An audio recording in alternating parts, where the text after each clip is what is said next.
Gonzalo Lira is an American-Chilean journalist who is now on the run. He actually spent 9.5 weeks in jail, in a Ukrainian jail, for free speech. So definitely they did not like the Ukrainian government criminalized being critical of the Ukraine war. They criminalized anything that seemed like you were favoring Russia or understood Russia's position in the invasion. So they criminalized that speech. Gonzalo Lira has a YouTube channel. He was making videos that were more leaning towards understanding Russia, being maybe even more on Russia's side. And so what? You should be allowed to be on either side of any war. I know certainly here as an American, I'm often against the wars that America goes around and wages with the world. So imagine that being a crime, and imagine being told that you're going to be locked up in jail if you criticize the government and the government's war. So that's what happened to Gonzalo Lira. He's now out. So he spent 9.5 weeks. We had his father on the show a couple of times. He pled with the American government to help get his son out. His son is an American. He cried on the show. It was very emotional. And luckily now Gonzalo is out. But it comes with consequences. He cannot stay in Ukraine. He needs to run. If he doesn't run, he says that they will catch him. That he's scheduled actually to go to court next Wednesday for his actual trial. So he was just being held. They've charged him. They kind of let him out on bail or something. And he's supposed to reappear Wednesday.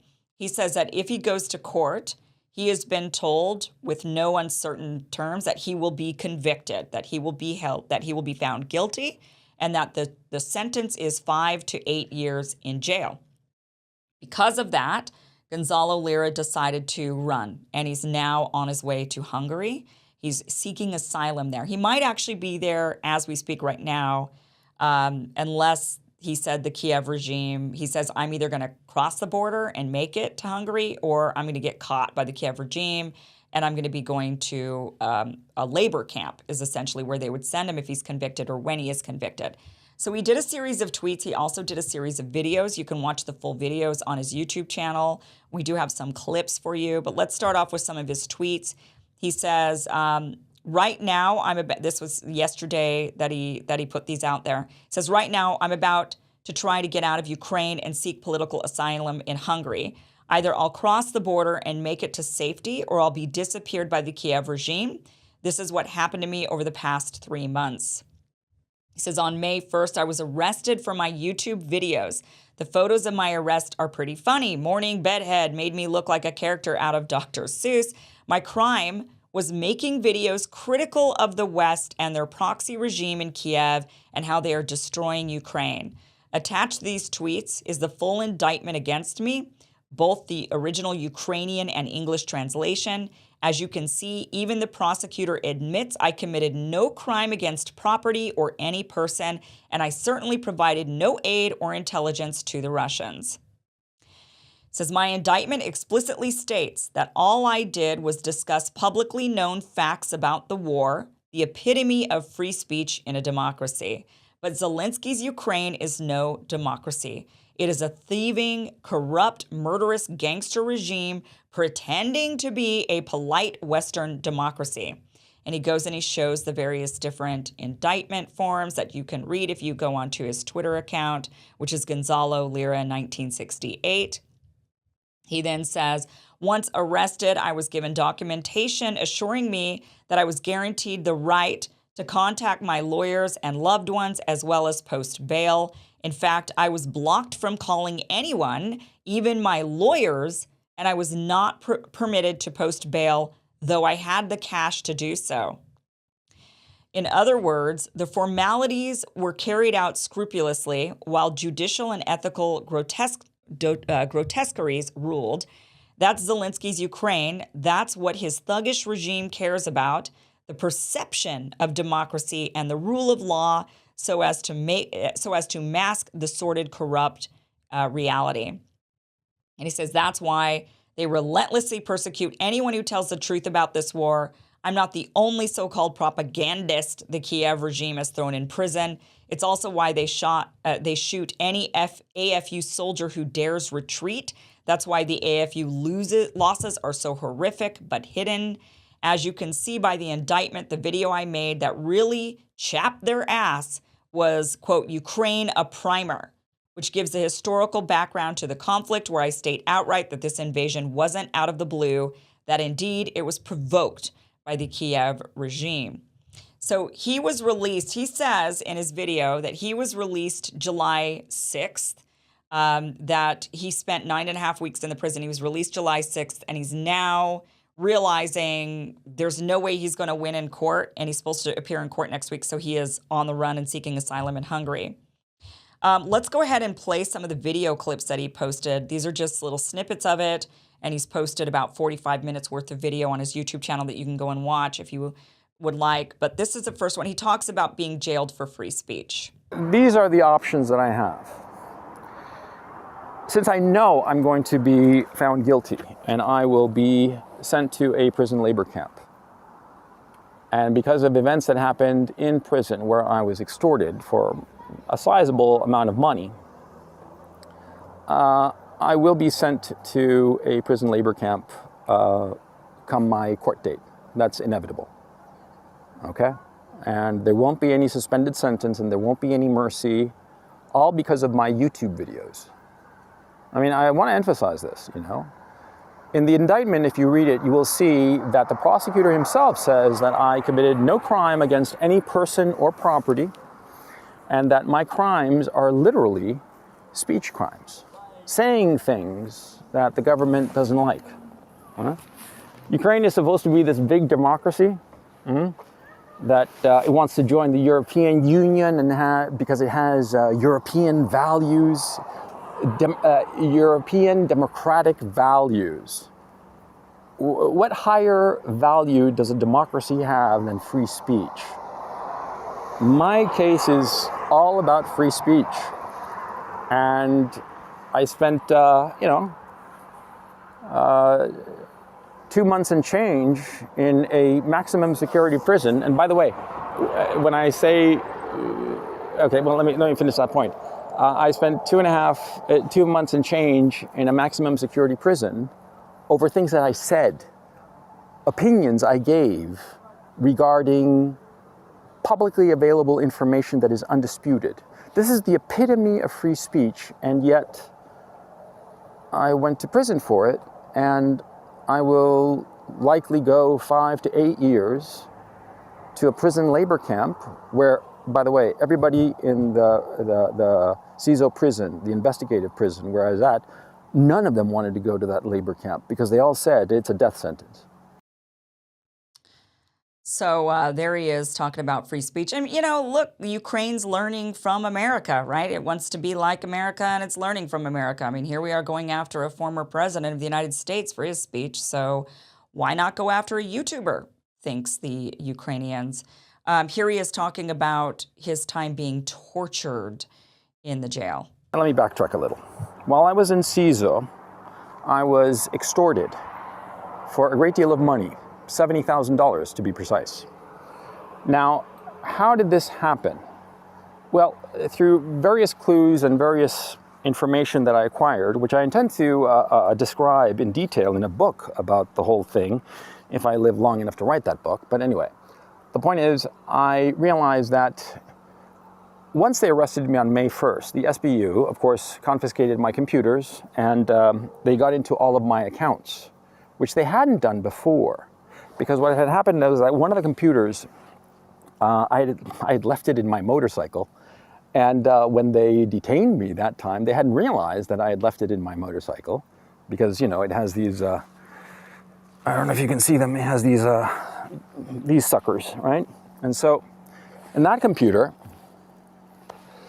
that was my personal computer, with my personal. They're all personal computers, but I mean, with my personal information, including my accounts. And while I was in prison, the SBU looked through my accounts and they realized that I'm not poor. And so what happened was that they got the prisoners in CISO, in one of the 4 cells I was in, the last one, the worst one. It was 7 other prisoners and myself. And as soon as I arrived, they beat the shit out of me. And they tortured me that time. It started on June 21st at 1 p.m. and it lasted 30 hours. It included beatings, it included sleep deprivation. I've been beaten up, so it's not that big of a deal. I mean, it's not fun. It hurts, yeah, sure. But when I was young, I got into street fights and crap like that. And sometimes I won, and sometimes I got the shit kicked out of me. So the beatings I could handle, but when they started getting really, really pissed off at me, because I kept insisting that I was just a journalist and I didn't have a pot to piss in and I had no money and I could not get them $70,000, thinking that they'd lay off, thinking too and realizing too that extortionists, when you give in to them and you pay them, then they'll come back the next day and want more. And they'll beat you some more for more money, right? And so, of course, I denied the fact. I said I was just a poor writer, that I was living in Ukraine because it was so cheap and all the rest of it, poor me, I don't have a pot to piss in. But they knew, and they kept insisting. And a very specific number, 70,000. And what really unnerved me was that in the hour, maybe 25, 26, 2 of these thugs held my head, and one of them used a toothpick to scratch the whites of my left eye. And the other guy, the guy who actually spoke a little bit of English, said, "You can read with just one eye, right?" Not gonna lie, that really freaked me out. Anyway, after about 30 hours of this, I realized that there was no escape for me. Okay, now he's talking about here that he's on the run and he's trying to seek asylum in Hungary. My case originally started as a free speech issue. But because of the SBU and the inherent corruption of the SBU and the criminal justice system in Ukraine, I will definitely be sent to a prison labor camp where I will most certainly die. And so I decided that the smart thing was take my chances in terms of getting across the border. Right now, I'm maybe 5 kilometers away from the border with Hungary. Over the last 2 days, I rode my bike just about 1,300 kilometers from Kharkov all the way here to the border. And my intention is to cross the border, get to Hungary, and in Hungary, I'm going to ask for political asylum. Now, why Hungary? And why ask for political asylum? Very simple. You see, when I don't show up at my court date on Wednesday, the day after tomorrow, there will be an arrest warrant issued for me. Now, of course, this arrest warrant, they will presume that I left the country, so it will become an international arrest warrant. Now, the European Union, which is allied with Ukraine to its perdition, as many of you know in terms of the European economies, well, the Europeans will comply with this international arrest warrant, and they will scoop me up at the first chance. And it won't matter that it's a free speech case. It won't matter. Nothing will matter except complying. If I were to go to Poland or Slovenia or Romania, all of these little gremlins of the EU, they're going to scoop me up instantly and return me to the graces of the SBU and the criminal justice system, and eventually I'll wind up in a prison labor camp. I'm hoping that Hungary, which has shown some independence insofar as these matters are concerned, of complying with idiotic EU regulations and diktats, I'm hoping that the authorities in Hungary will look at my indictment, realize that it has nothing to do with me being an actual bona fide criminal in terms of harming people or property, and it's really a strictly free speech issue, an issue of democratic speech, And I'm hoping that the Hungarian authorities will show some mercy some understanding and grant me this political asylum. So at this point, we have not heard anything more from Gonzalo Lira. So he was about 3 miles away from the Hungarian border, and that was yesterday. And there's no update on whether or not he made it across the border or whether or not he was returned back to Ukraine. We've got no information on that at this point.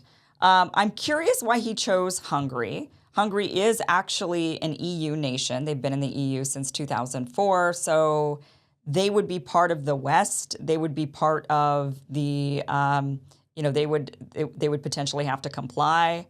So I don't know why he didn't choose Belarus or Russia. It seems to me that if the Ukrainians are persecuting you for criticizing the war and for maybe even having some Russian-leaning viewpoints on that you would run off to Russia. That would be my thinking, that you would go to Russia, you would go to Belarus at least. It seems like Belarus would be a safe choice. You know that you probably would get refuge there. They're not going to return you to Ukraine. And then from there, you can make your way as an American citizen through, I don't know where you could go in order to, if there's a return request, then I don't know where he can go except Russia. I mean, go live in Russia for a while. I mean, that's what I would think you would do. But so we'll find out hopefully we'll find out soon enough, whether or not he made it, why. I would love to talk to him more about why he chose Hungary and not just go to Russia. What happened to his family? I know he has a wife and kids. A lot of questions, and right now no answers, but that is the update on what is going on with Gonzalo Lira. We wish him the best. I do want to give you an update on jailed YouTuber Gonzalo Lira. We covered his story yesterday.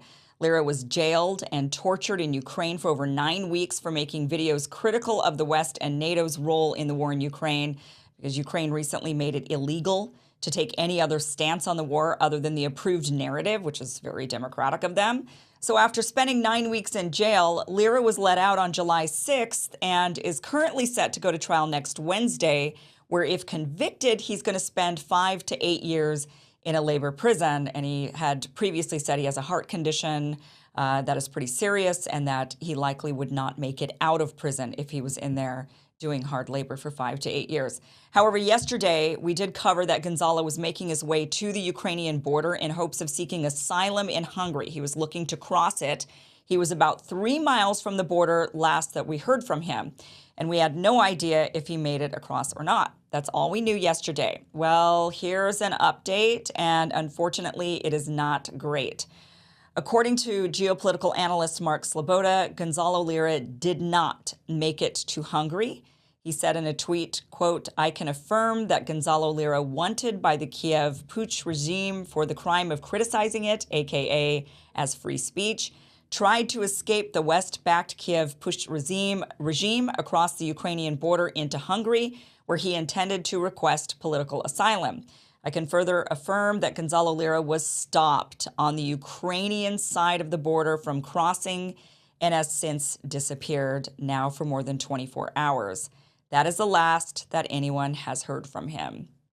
So that is what we know. We are hoping that Gonzalo Lira is safe. Unfortunately, this means that they either maybe took him back into custody, they just maybe wouldn't let him cross the border and said, sorry, you have to stay in Ukraine. You better show up to court next Wednesday, where you're going to go to trial, be convicted, and serve your 5 to 8 years in a labor prison. Maybe he's trying to make his way to a different border. That's what I don't know why he was trying to go to Hungary to begin with. I felt like, why wouldn't you try to go into Belarus or Russia? It's questions that I would have for Gonzalo if I were to talk to him, but perhaps that's what he's doing this time. Hungary's probably not the place to go. Try to get yourself into a different border or into a different area and cross the border there, where you're maybe not going to be captured by Ukraine. So that is what we know, and we will, of course, keep you updated on this story. It's very harrowing, and I couldn't even imagine, many of us feel at risk saying the things that we say here in the United States. We worry about demonetization. We worry about being targeted. We see what happens to journalists that get threatened by members of Congress even, who say, we're going to come after you for like with Matt Taibbi when he was releasing the Twitter files. They wanted to go after him. So it's not a great place or a great time for free speech, unfortunately, in the West or in Ukraine, it appears. And that, it's bad enough for many of us here, but to actually be jailed and tortured and sentenced to prison for 5 to 8 years, unbelievable, absolutely unbelievable. But it is real and it is happening. And we wish Gonzalo Lira the absolute best. Okay. I want to tell you about forpatriots.com. This is a company that's dedicated to helping Americans prepare for whatever comes their way, whether it's a natural disaster, another pandemic, even just supplies to get you through summer and winter. 4Patriots has the products you need. They offer a wide range of survival gear like thermal blankets, generators, water filtration kits. They also have many choices of survival food kits that range in size from 72-hour kits to a 1-year supply of food. I'm saying all of this and I'm wishing I could have sent all this to Gonzalo Lira at this time, right? He kind of seems like he needs some of this gear. This is why I stock up on this stuff, because you never know when I might have to go on the run for the same sorts of reasons. So if you're worried about having to go on the run, or if you're worried about just something more common like summer heat, which many of us have to deal with, and then there's the rolling blackouts, then go to 4patriots.com and get the gear that you need. They have a solar generator that's going to prevent you from having to endure the probably coming soon rolling blackouts if you live in an area that does that. They also have a lot of great home and garden and camping gear, so check it out. Go to 4patriots.com, use the promo code Kim at checkout for 10% off your order.